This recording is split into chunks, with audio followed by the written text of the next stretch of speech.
Bum, bum, bum. Bum, bum, bum, bum, bum. Bum, bum. Hey, everybody. Come on in here. It's time. It's a little bit late this morning, I know, but I gave you time to get your coffee and to get ready for Coffee with Scott Adams. And when we get to 1,000 viewers, we will enjoy a simultaneous sip. Almost there. Waiting, waiting. Here it comes. And now the simultaneous sip. Yes, I am late. I was working. Sorry. It happens. So I've been trying to upgrade my my system here so that I can do some split screen things. And I've discovered once again the reason that my startup is making already makes an app called Interface where you can talk to an expert in real time. Now, there were no experts on this particular topic, but as we grow our experts, I hope there will be. So here's what I was trying to do. I bought this wireless camera system where you can hook up your iPhones and other cameras, and then you can do split screens and like a real production thing from an iPad. And I thought to myself, hey, I'm reasonably clever with technology. I've spent a lot of time with this stuff. I will buy that kit. It's called the Sling Studio. And I will make it work with my cameras and my laptop. And it comes with pretty much no documentation. But, you can go online and find things. And the most basic thing I needed to do, using it with this OBS software, somebody said go with OBS. OBS is the thing I haven't been able to get working for about 2 years. I've tried it on different computers. I've tried it with all kinds of different equipment. And I've never gotten it to work. I can get it to do things, but the very next time you sit down, all the settings are lost and you have to start from scratch and reload software and unhook things and power things down and reboot. So it doesn't look like it's a real system that can work, but I'm not done with it yet. It's too laggy on your Mac, somebody said. Yeah. Here's the problem. So I try to go online to find out an answer to a very simple question, which is, how do I get the signal from this box I bought into my Macintosh? Like, what's that seems like the most obvious question. Is it a cable? Is it Bluetooth? Is it the Wi-Fi that comes with it? How do I connect them? And of course I look at the picture and it just shows like a dotted line. Like, what the hell? What the hell is a dotted line telling me? Now, if you dig deeper and deeper and you look at all these YouTube videos of people doing stuff, they're like 15-minute videos in which I have one question and I don't know if it's in that 15 minutes. And it's not just one of them, it's dozens of them. So last night I'm spending, maybe 2 hours looking at one YouTube video after another, looking for somebody to tell me the answer to this one question which can't be searched. If I had access to someone who used this system before, I would have picked up the Interface by WhenHub app. I would have looked for that keyword, Sling Studio. I would have hit a button, and in 5 minutes, somebody would have said, well, if you're using it with a Macintosh, you need to buy an external box that's essentially the video card for it. Now, that's not on the picture, and I can't find anybody in the video that talks about it. And when I put that box on there, because it turns out I had one, when I connected it, it still doesn't work. So now what? What do you do? So I have several thousands of dollars worth of equipment and no real way to get from buying it to using it. There's no documentation, and the simplest questions of how does it hook up, I can't even find. So my larger topic here is that there's this entire world of things that are between things you can search for on Google and things you would have to hire somebody to be your engineer or your expert or your lawyer or your doctor. It's just this vast need. Anyway, I'm watching all of your comments coming in negative, telling me, move on, move on. I was trying to make a larger point that it's not my problem per se that I'm worried about. It's that there's an enormous knowledge gap. And I've said before that this is the golden age, and that the golden age would be defined by most of our problems being psychological and mental. And this is a good example, because there's so much more I could do if I had access to an expert for just 5 minutes. Just 5 minutes. Okay. Let's talk about that sonic weapon in Cuba. I saw a New York Times article, an update, saying that now they believe it really maybe possibly was some kind of a microwave weapon that injured the diplomats in the Cuban embassy. And remember, my initial take on that was that it was probably a mass hysteria, and that there's no way the Cubans were secretly targeting Americans in an embassy. It would be an act of war, and there just wasn't any reason for it. There's no particular reason. Yeah,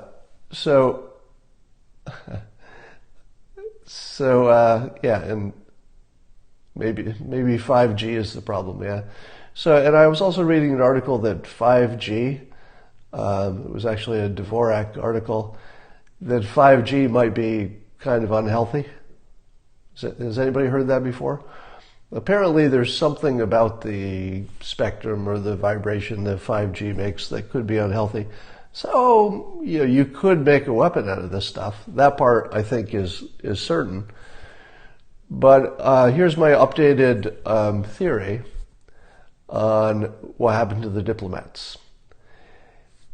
If it's a weapon, it's definitely not coming from the Cuban government. If it's a weapon, it's definitely not coming from the Russian government either, because it would be an act of war. And neither of them have any reason to do such a thing. It just wouldn't make sense in any world that we can imagine. But that doesn't mean there's not some crazy person who's doing it. But the bigger part of my prediction of mass hysteria is that however many people were actually affected by a real thing, whether that real thing was a weapon or some kind of bizarre disturbance in the force, whatever it was, I'm going to say that there are more people imagining it, that they had effects, than there are people who actually have it, whatever the cause is. So that's my updated opinion on that. Let's talk about the McCain funeral. I tried so hard not to, talk about the funeral while it's happening, to give the family some space. I tried not to make it political. I tried just to show respect as much for veterans in general and for the family as for McCain, who of course isn't around to be bothered. But I just can't be silent anymore, because watching this spectacle, here's how I imagine it shook out. So we're told that McCain planned his own funeral ceremony. So McCain decided who was invited, he decided who was speakers, I guess that sort of thing. But he probably did not look at the actual eulogies, I assume. He probably did not look at the actual words that people would be speaking. How could he really? And the very thing that he wanted, we understand, could be wrong about this, but it looks like the thing he wanted was that President Trump be left out, and that he not be made the star of McCain's funeral. So McCain didn't want to be overshadowed. Here again, I'm speculating, by Trump, because they weren't on good terms, and why do you want the guy that you don't like being the shadow over your funeral? It just feels like you want less of that. And he did not get his final wish. John McCain did not get his final wish. because the people who spoke, I won't name names, but there was this implied contrast to President Trump as, don't be like him, be more like McCain. And it bothers me that you can't plan your own funeral and get one fucking thing. Sorry. Sometimes you just have to swear. There are some times when not swearing doesn't work. If you can't get, you've done this life of service, you've been in the military, you've been a POW, you've been a senator, you've tried to serve your country, you've tried to be this, this honorable person, a good role model. And when it's, your own funeral, you only wanted one thing. I mean, I'm sure you wanted other things, but there was one thing that you were pretty clear about. Let's make it less about Trump. And he didn't get that one thing. So now, of course, the news industry is largely guilty for this. It's not so much the speeches that people gave, but the way the news covers it made it essentially all about the president playing golf. Yes, a dying wish should be honored. And it doesn't look like the major networks decided to honor that, or what I imagine it was his wish anyway. Why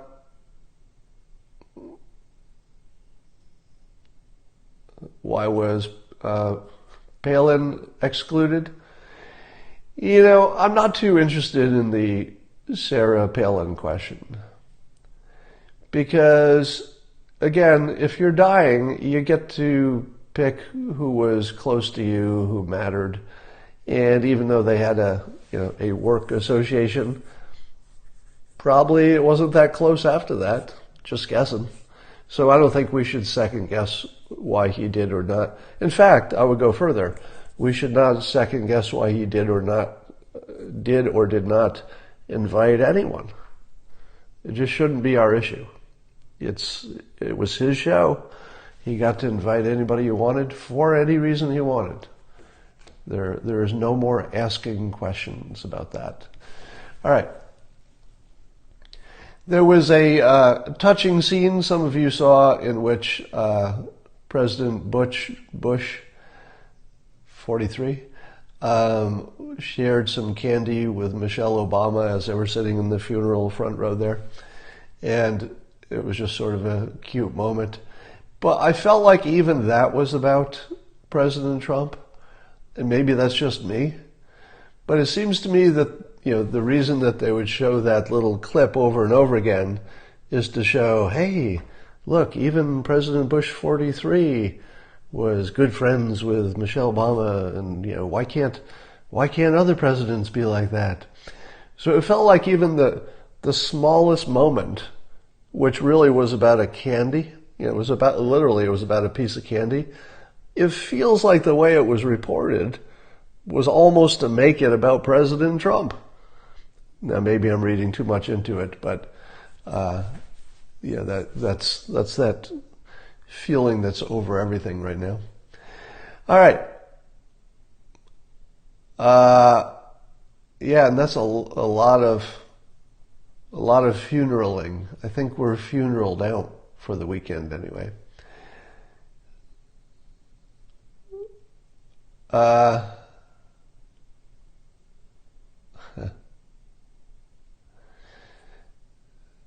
All right, I'm just looking at your comments. So there wasn't much else happening of any importance in the news. The next big thing will be the big tech companies testifying about whether or not they're biased against conservatives. But here's a thought I had yesterday. I want to do a little mental experiment. Another experiment that you can try at home. I'll tell you why I'm doing this in a moment. But first, I want you to see if you can imagine two things at the same time. So this is the test, to see if you can visually imagine two things that are in different places. Look at something in front of you. Maybe it's the computer itself, and just look at it and visually. Well, you're looking at me right now, so visually, just put your visual focus on the screen you're looking at, where you see me. At the same time, and without losing your visual consciousness of what you're looking at right now, imagine somewhere in Africa there's a giraffe. And now imagine that giraffe in the jungle. But don't stop imagining what you're looking at right now. So I want you to simultaneously see if you can imagine, like have your visual senses on me at exactly the same time. You're simultaneously thinking about a completely different image that's in Africa, and it's a giraffe. Can you do it? Can you do it?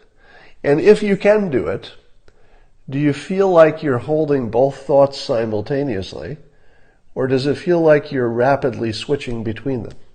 Maybe so rapidly that you can't tell you're doing it, but which does it feel like? And I'll tell you why I'm asking. Probably there's no definitive answer to that, but the question is, do you multitask? Are you seeing both of them at the same time? And if you are, how many of those could you add to the scene? Can you imagine 5 things at the same time? Some of you did a split screen. That's cheating.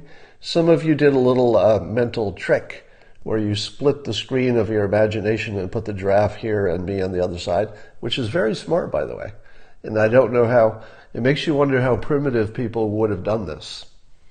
Since we've all seen televisions with split screens, I will confess I did the same thing when I was doing the experiment myself, is that I imagined them on a canvas next to each other so that they weren't really in different places. I could see them sort of at the same time.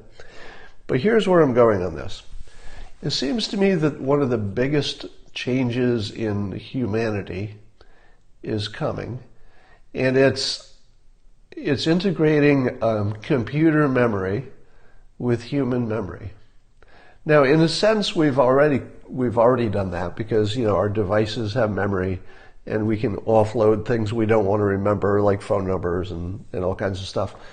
So, in a sense, we offload memory, but it's a clunky process of talking into your phone or typing into it, and it doesn't.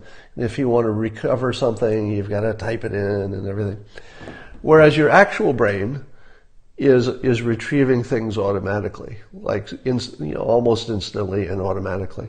So could you ever have a computer, maybe a chip or something that's just part of your brain, that is somehow working instantly to offload memories so your brain doesn't have to remember them? And here's the hard part, to serve them back up again effortlessly without you having to type something or ask for something. Could you build that? Here's how I think you could do it. Imagine, if you will, this chip or whatever is just part of you. So wherever it is on your body, you've got some kind of computer, and let's say it's connected to the cloud, so you have infinite storage. So it's not infinite technically, but in terms of economics and the cost of storage going down, you have effectively infinite storage because it's in the cloud. So you could have that thing watching and listening to everything that you do from that moment on, and it would be recorded in 2 places. One is your organic mind, and the other is in the cloud because you've got a device that's experiencing the same thing at the same time as you are. Now, that would take care of augmenting your natural memory, because your natural memory might remember 3% of any situation over time, whereas the fake one would get 100% of it. But the hard part is, what would the recall method be? What would be the actual interface between your organic mind and the cloud connected through your technology that knows everything? Here's what I suggest. The early version of this will probably work through something like glasses or contact lenses or something. But it should look like this. You know how some things remind you of other things? So for example, I'll give you the worst, this is just a terrible example, but it's the best I can do in short notice. So let's say if I showed you this cable, probably some of you, and of the 1,700 people watching this, probably some of you thought of a worm or a snake. But if you did, that thought instantly went away because it wasn't really relevant. It was just something that reminded you of, all right? So it's not a snake, so it wasn't important if you were reminded of it. But, here it is. But suppose, because your computer part of your brain in the future would be able to do image matching. So if it saw something that was similar to something else, suppose it served it up onto your glasses as sort of a weak overlay to what you were looking at, but it didn't last long. It just went poop, poop, gone. So quickly that it didn't really affect your driving or your conversation, but the moment you looked at this, your glasses would serve up poop, snake, poop, and it would go away. That would be a way that your computer brain could be somewhat effortlessly serving up associations. Because your memory works on association. You see something and it reminds you of something that was like it. Now let's say that you're trying to remember something from the past. And you're talking about, oh yes, I remember my 30th birthday celebration, blah, blah, blah. If your technology can hear you talking, and it hears you saying, hey, we're talking about my 30th birthday, or maybe even the other person talking about it, could it just go into your photographs and start flicking some photographs in front of your screen so that you can be reminded of the exact people who were there and the exact situation, what you were wearing, and everything else. I'm thinking that the most important change in our human evolution will be when we figure out that interface between the infinite knowledge of the cloud and how do you get that into your brain directly. And I think that just flashing images on your glasses for a moment and then leaving them might get you there. And then on top of that, once you saw the image, if you cared about it, you could say, oh, show me some more of those, and then it would show them all, or send them to your phone or something. All right. So you want to live forever, Scott. Here's the thing I know for sure. Somebody will live forever. There's no doubt in my mind about that. But their organic parts may either be permanently replenished, or it makes more sense to me that we just get rid of them over time so that we become just part of the machine. And I've said before that I'll probably be one of the first, is there a word for transhuman or something? I personally will probably be one of the first people who make the leap from being organic into being a total recreation of my personality. Why do I say that? Well, these periscopes, for one. Some AI in the future will be able to take all of my periscopes and build a perfect recreation of me talking and acting, and it can read all my books. It will know everything I think about everything. The only thing it won't have is some of my specific memories, but I can feed my digital images in there, and it can search the internet and find out a lot about me. So because I have for so many decades been sending a fire hose of information about me personally, my opinions, my looks, my style, into the internet where it is stored forever, some AI will be able to recreate me. And I don't think there's any doubt that will happen. So I personally probably will live forever in software form. My personality will probably go on.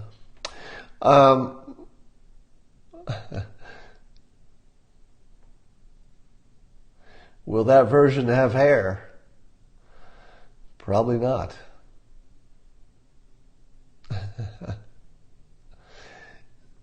So I'm not saying that I would move my personality to the computer. I'm saying that we could exist at the same time.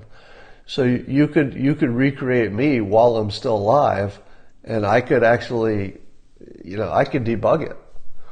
So this is a better model. Imagine if somebody builds it while I'm still alive, then says, hey, spend some time with this and see if it acts like you. And then I spend some time with it and I say, oh, it seems to have a lack of knowledge in this one area that I have some knowledge. And then the programmer says, I can fix that. How much do you know about, let's say, photography? And I'll say, well, on a scale of 1 to 10, I'm probably a 4. And then it will just add that level of knowledge to my clone, and now it's pretty close to me. You sure you want your Trump sycophancy out there? So the people who call me a sycophant or an apologist are part of the large class of what I call the mind-reading people. The people who believe, quite literally, that they can read the minds of strangers. Because if you call me a sycophant or an apologist, the other word that people like to use, they're making assumptions about what's in my mind. Have you watched me for more than 5 minutes? Because if you have, you probably have noticed that if I thought like other people, you wouldn't be watching me. So right now there are 1,400 people watching me in this Periscope. How many people are watching the other people on Periscope right now? Fewer, right? And part of it is because I don't think like other people. And I don't mean that as a compliment to myself. It's just an objective fact. The reason that you watch anybody is because they're not like the other people, right? So it is my distinctive thought that is the reason you even know to insult me. You wouldn't even be able to insult me if I didn't think differently from you. So if the people who know they think not like I do believe they can anticipate what I'm thinking in my inner thoughts, the part I'm not sharing with anybody, that's not good thinking, right? You do not have the ability to understand the inner thoughts of people who are objectively and unambiguously not like you, right? Could I have a good idea of what, let's say, a 12-year-old girl in Africa is thinking? Or would I have a good sense of how she thinks? No, because I'm not her. I don't even spend time with people who would be enough like her that I could even have a reasonable guess what she's thinking about most things. So likewise, when those of you who accuse me of having this or that motive, you should know that, number one, you're wrong. My motives are complicated, and I don't know if I've ever explained them to anybody. But sycophant and apologist would not be anywhere close to whatever my internal mental process is. So just know that if you think you can read the thoughts of strangers, you're almost always wrong. And if you think you can read the thoughts of strangers who are objectively not like you, and so if you're let's say you're an anti-Trumper, trying to understand the mind of somebody who is supporting him is almost impossible. Scott, that's BS. Oh, almost got you. Troll. If you come back again, I'll get you. Oh, there we go. Gotcha. So, you can it is reasonable to make assumptions about what other people are thinking, and you have to do that just to navigate life. But you should know those situations when you're likely to be good at it versus those situations when you're not likely to be good at it. So, for example, if you're dealing with your best friend or a spouse or something, and it's a very familiar situation, it's like, I've been here before, and you've talked with the other person about how they think about these situations, well, maybe in those very specific cases that are well constrained, somebody you know, somebody you've already talked about how they feel about this thing, in those cases you could probably make reasonable assumptions You wouldn't be right every time, but you could make assumptions about how people are thinking. But if you're looking at a famous person that has a completely different set of opinions and experience from you, they're a different demographic, everything else, and you think, oh yeah, I know what you're thinking. And by the way, here's the other tell. What you're thinking would make you an idiot. I know what you're thinking. I can see it in there. And I can tell you're a horrible person on the inside. If you're having those thoughts, you're almost certainly wrong. Almost certainly. Because internally, people don't think there's anything wrong with the way they're thinking. Some do, I suppose. Sociopaths and stuff. But most people are having positive thoughts on the inside. They think they're acting for the greater good, at least in political sense. And your outside assumptions that they're evil or whatever are ridiculous. I just explained the extremes on both sides, yeah. It's the extremes that get all the attention. So as many people have pointed out, the politics, if you were going to describe politics in the simplest possible way, it's like try to capture the entire field of politics, not in terms of what the actual politicians are doing, but how the rest of us are talking about it. The rest of us are talking about it this way. We're looking at the worst people in the other group, and we're trying to convince our group and the rest of the people in the group who are not like those worst people that they really are like those worst people. So we're trying to tell the other side of what their brand is based on their worst people. You see it with, the right calls the left a bunch of socialists and Antifa and, criminals or whatever else. And the left is calling the right a bunch of racists and KKK, because there are some of them in that group. There are some of the other people in the other group. Somebody said, would emotions go to the cloud? They could. There's nothing that would stop that from happening. You could code emotions effectively. So, sorry, I'm changing. I saw a comment coming in, so I changed topics there a little bit. So stop mind reading. Obamacare is socialism. Let me put a stake in the ground. Here's my stake in the ground. Anybody who accuses the left of socialism is not part of the intelligent conversation. I want to say it again so you can get really mad. I'll watch my numbers drop to 0 now. All right? If you're accusing the Democrats of being socialists and you think you've said something, you haven't. You're not part of the intelligent conversation. You're not. It's really just the right's version of the left calling the right racists. When the left says, all you Republicans are racist, well, it's not true, and it's not useful, and it's not even smart. When the right calls the left socialists, it's not smart, it's not true, and it's not helpful. So every time I see somebody, whether it's on here or anywhere else on the internet, say, those socialists or Alexandra, blah, blah, is a socialist, as if just the word itself won you the argument. Now, here's the part we all agree with.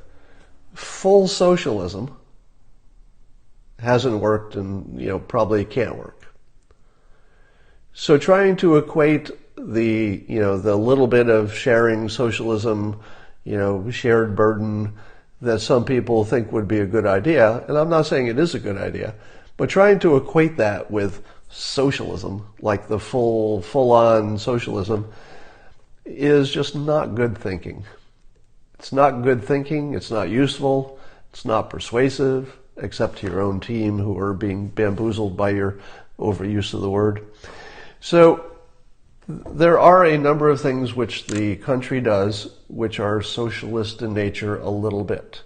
The reality is that our best world probably is the government does some things for us and we try to limit what that is so it doesn't get out of control. I saw a fascinating thing, by the way. I saw a fascinating website by, I wonder if I could call it up here. I don't want to make you wait while I'm looking for something, but there's somebody running for Congress, a libertarian. I think I can find quite quickly.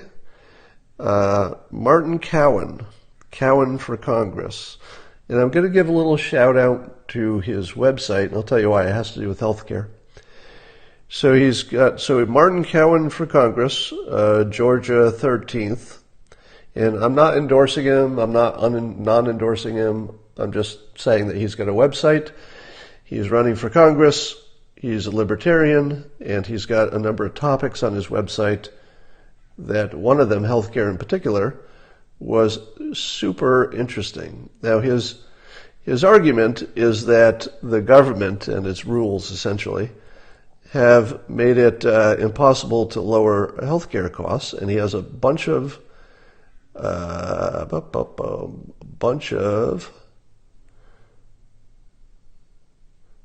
well, how come it doesn't show here? That's interesting. Show more. There it is. Okay. I'm going to read. This is Martin Cowan's suggestions. He's a libertarian. He's running for Congress in Georgia the 13th. And he's listed some specific suggestions for lowering healthcare costs. And apparently this would, according to him, would lower healthcare costs a lot. Like a lot. But here's the problem. I don't understand any of it. And that will be my point. So as I read through this, I want you to see if you say to yourself, oh yeah, I totally understand that. That's a good point. Or do you say to yourself, I don't understand any of this. Now, I'm not making fun of Martin because for all I know, these are great suggestions. They're written in a way which suggests that they're serious and that they might actually be something we should look into. So none of this is a criticism of the person who wrote it. It's a criticism of our ability to understand the complexity of it. Okay, here it is. Unequivocally state the problem in federal legislation. The problem with American healthcare is that the system is a coercive government monopoly. Okay, well that, maybe that's good for framing, but that doesn't get you anywhere right away. Here's the next one. Repeal all certificate of need laws nationwide. Now, I didn't know there was such a thing as a certificate of need law. So, I don't know. Is that a good idea? Maybe.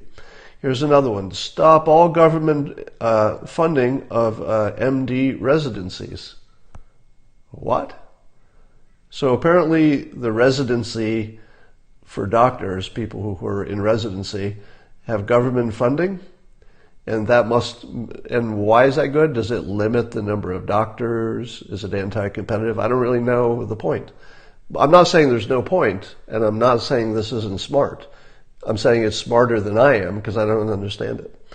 Reduce the jurisprudence of the FDA, if not completely, including drugs, at least for medical devices, including phone apps. This one I understand a little bit. The FDA has control over not just drugs, and most of us would want that to continue, but for medical devices that don't even touch your body. They have almost no contact with your body, or it's a sensor that touches you. So this is from Martin Cowan's webpage. He's running for Congress in Georgia 13th. Here's another one. Allow fully qualified foreign doctors, MDs, to be fully licensed to practice in the U.S. without further ado.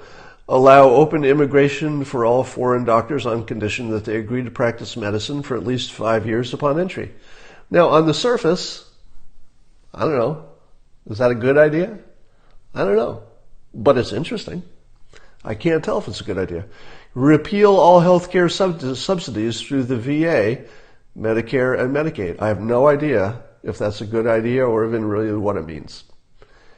Abolish MEC, which stands for Minimum Essential Coverage, regulations nationwide. I have no idea if that's a good idea. End all price controls nationwide. I have no idea if that's a good idea.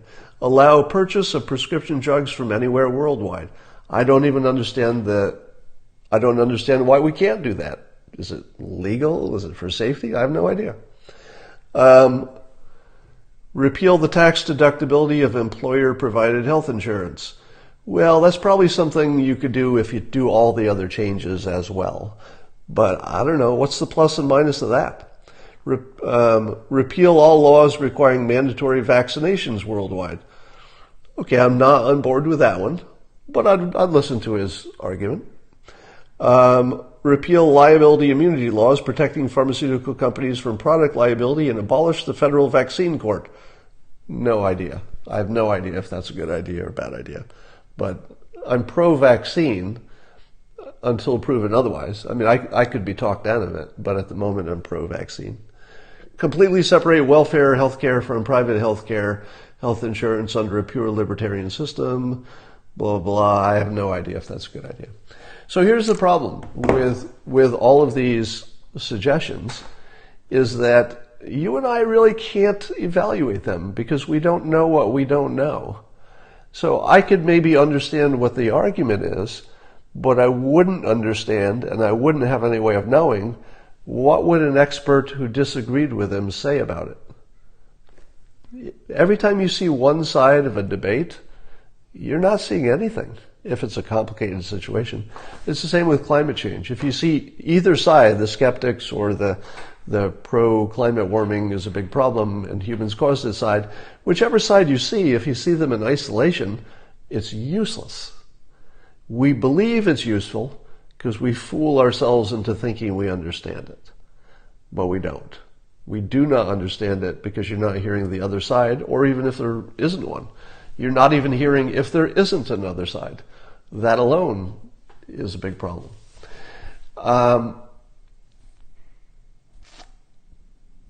Look at the facts and make up your mind. I have a chapter in my new book talking about how ridiculous that is.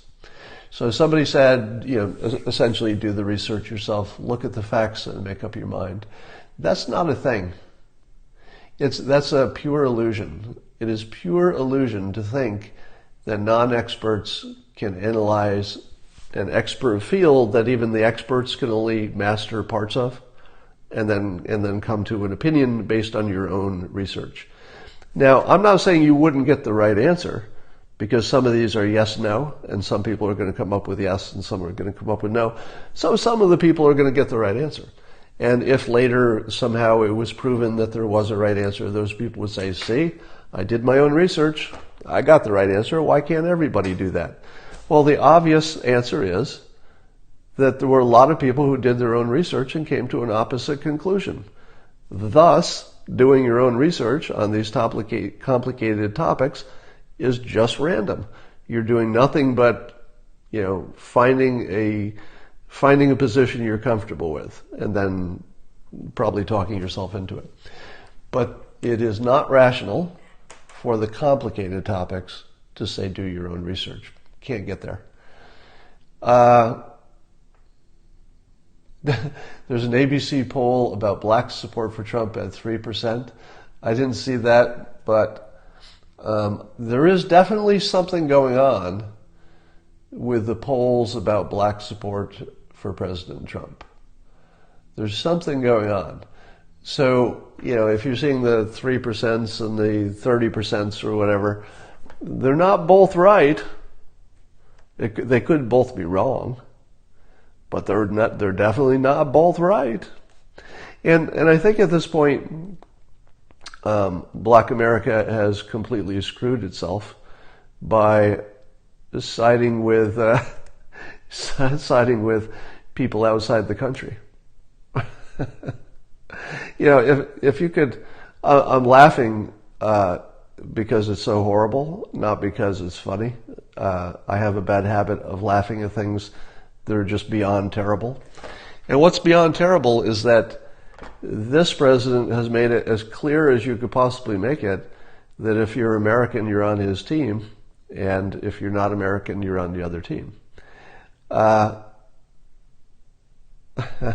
And It seems to me that Black America has had, I think they've lost it at this point probably, but a huge opportunity to work with the administration to get some things that the Democratic administration has no reason to give them.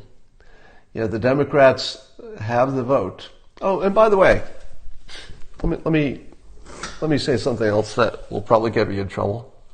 Let's see if I can get myself in trouble a little bit. I have a hypothesis, and it goes like this.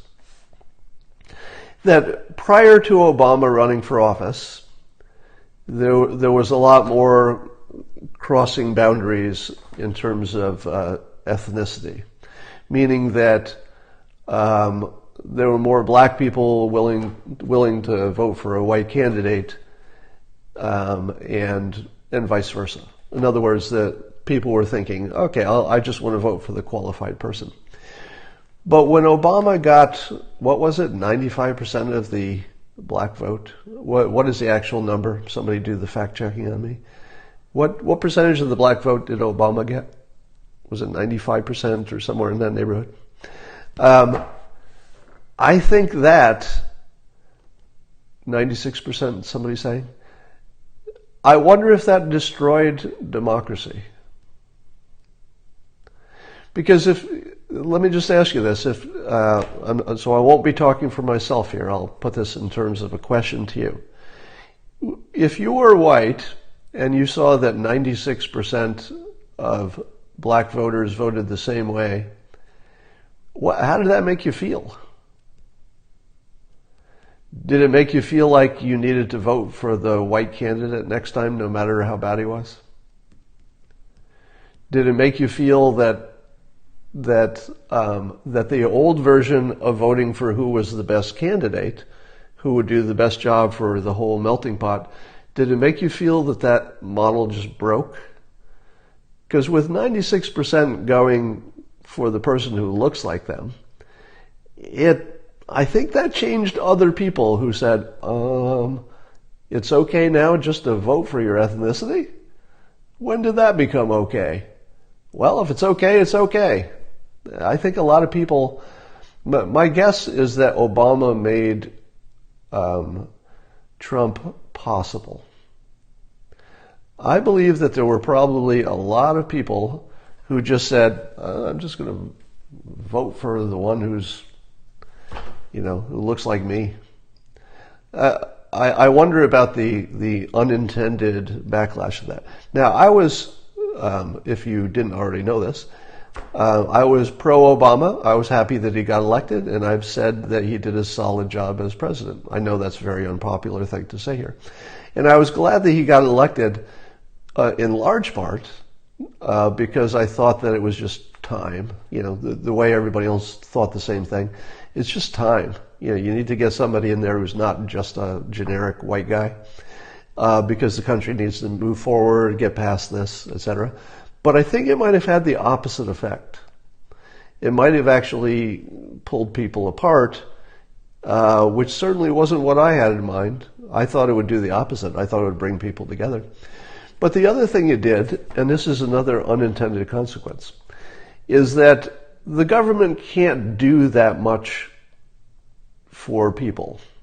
And it can't do that much for black people, even if your president is black, even if Congress was black. There's sort of a natural limit of how much you can do.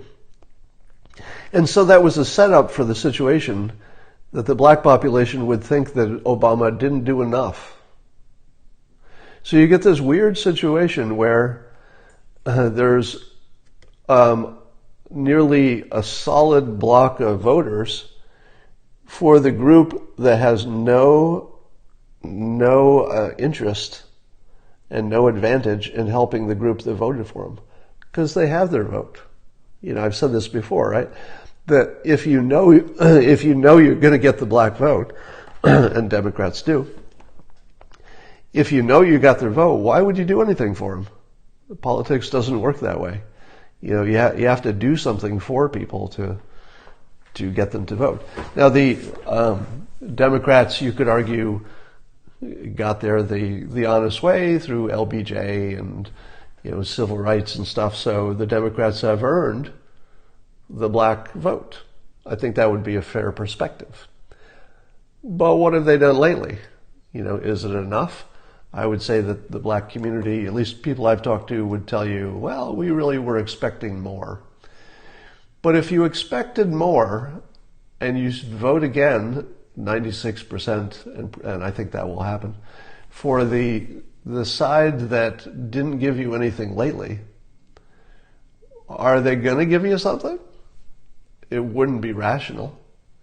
If Hillary had been elected, would it be rational for her to do something that addressed the black community specifically? Probably not, because why does she need to? She could work on other things that were more fruitful. So, and now take the other side. How about President Trump?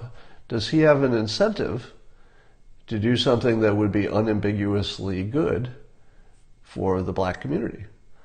Well, some people say he doesn't because he's pandering to his base. But here's the thing.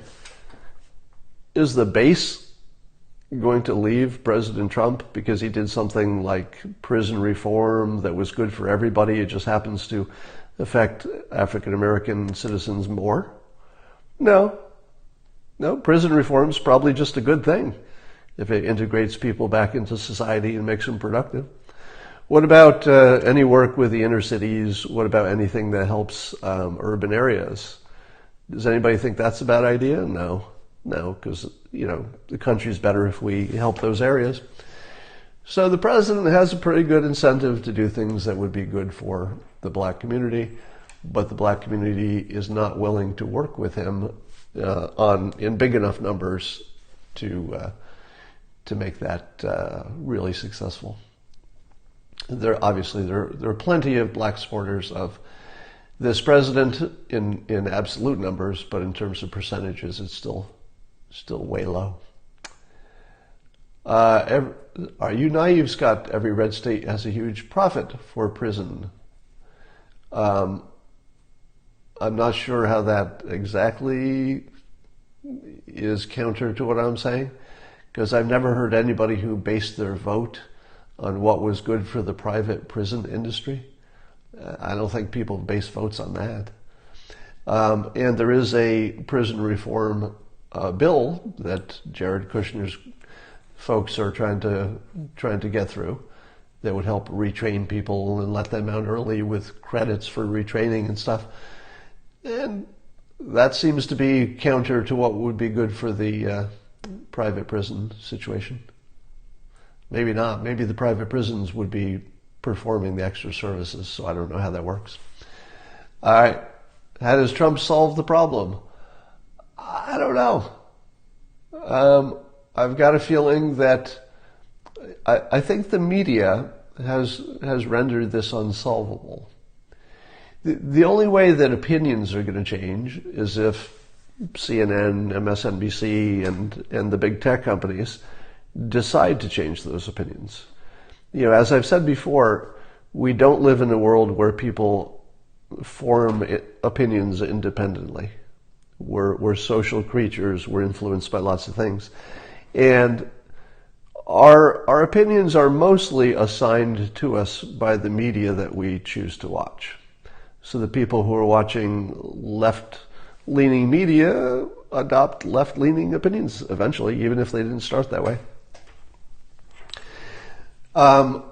So if you're asking what can the president do to fix relations with African Americans, I'm coming around to the conclusion that the answer is nothing.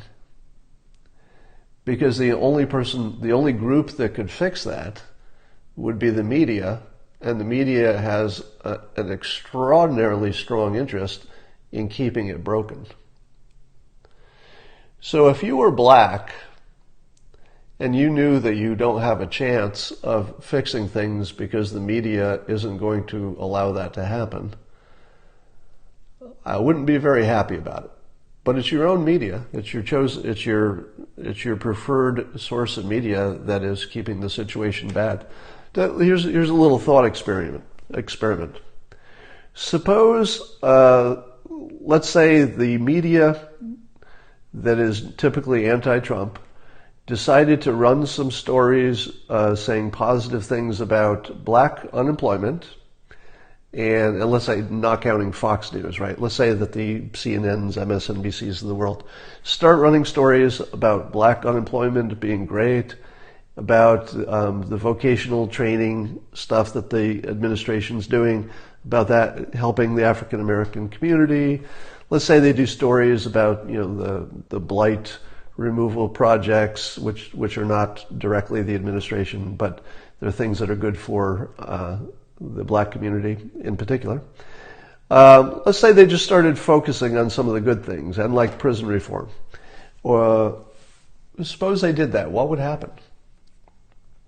Well, the first thing that would happen is that the administration would say, holy cow, this really helps us to be doing more of this stuff. When we do more of this stuff, we get all of the press coverage we want, and that keeps us in power, and that's good. So,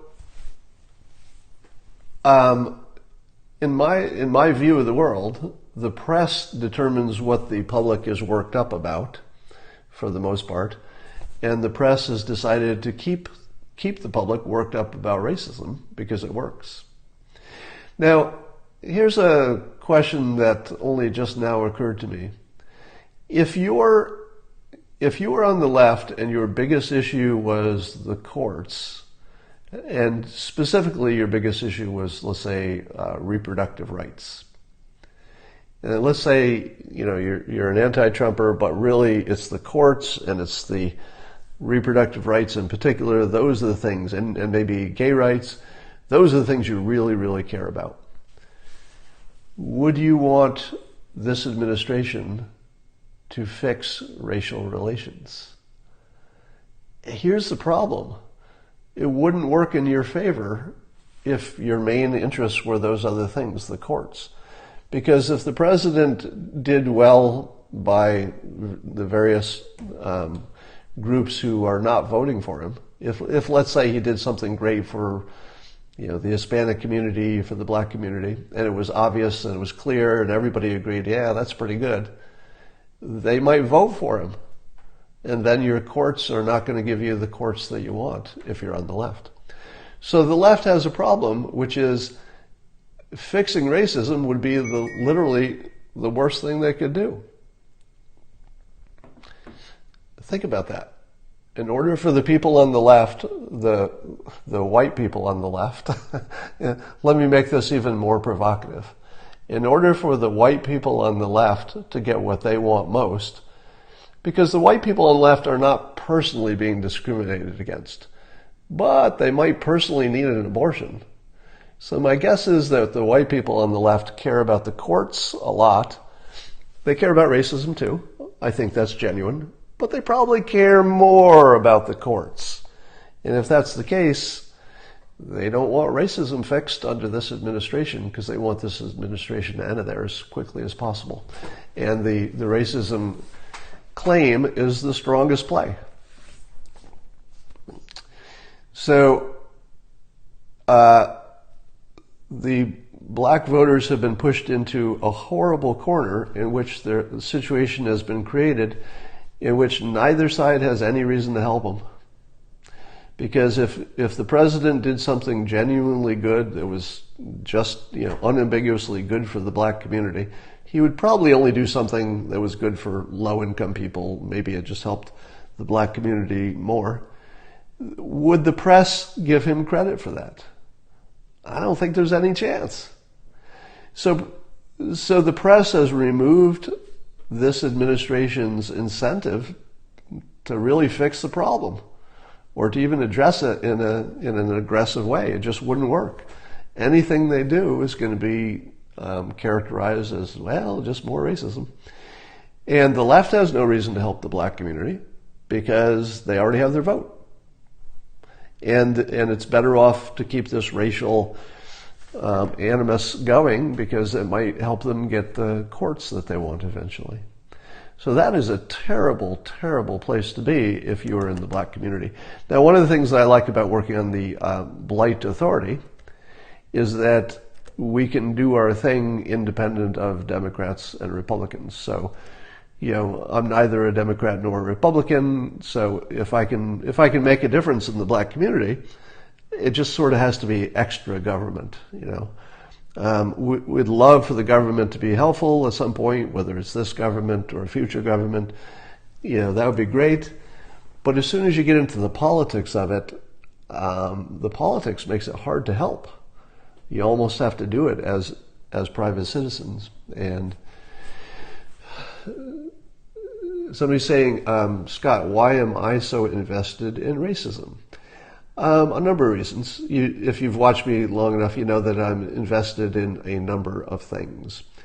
But the things that rich people should be most interested in fixing, and I'm in the group of rich people, billionaires, etc., I think rich people have a special obligation because of their luck, their position, their sense of being part of society, their tribal instinct, if you will, to help other people once you have everything you have. So my starting point is that I have everything I need. I would never need to work again. I would never need to do a Periscope again. I have everything I need for the rest of my life. And I think that people in my position who have any kind of talent and they're still young enough to be useful and they've got resources should take on the hardest problems. And the richest people should take on the hardest of the hard problems. So if you look at Bill Gates, do you see the things that Bill Gates is taking on? Bill Gates is taking on enormous problems so big that governments can't even handle them. Big stuff. Racism, and in particular the economic problems that come from racism, are probably the biggest problem that I might be able to have some kind of impact on. Right? I'm probably not the guy who's going to solve malaria in Africa, but the Gates Foundation can, and I think they're on their way. So there is a natural evolution as you become successful and you take care of your own needs to extend what you can do to your family first, which I've done, and then to other people, and then you expand that. So the reason that racism is a special interest to me, and helping the black community in particular, is because they're in the deepest hole. So the people who are the hardest problem in the deepest hole, and in particular, what I just described is almost a psychological barrier to doing something useful, because the psychology of the Democrats and the psychology of the Republicans and the psychology and the business model of the news, it makes it impossible. But maybe individuals can break through that. Somebody says, stop digging. I don't even know what that means.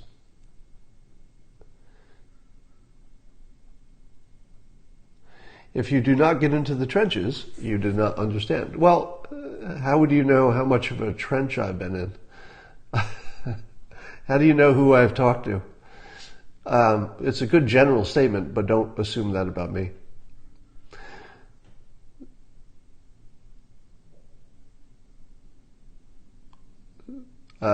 Scott, do you think the country will break up by race?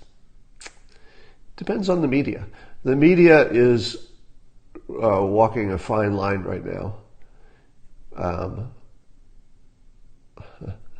So they could push it into something dangerous, but at this point I don't see it happening.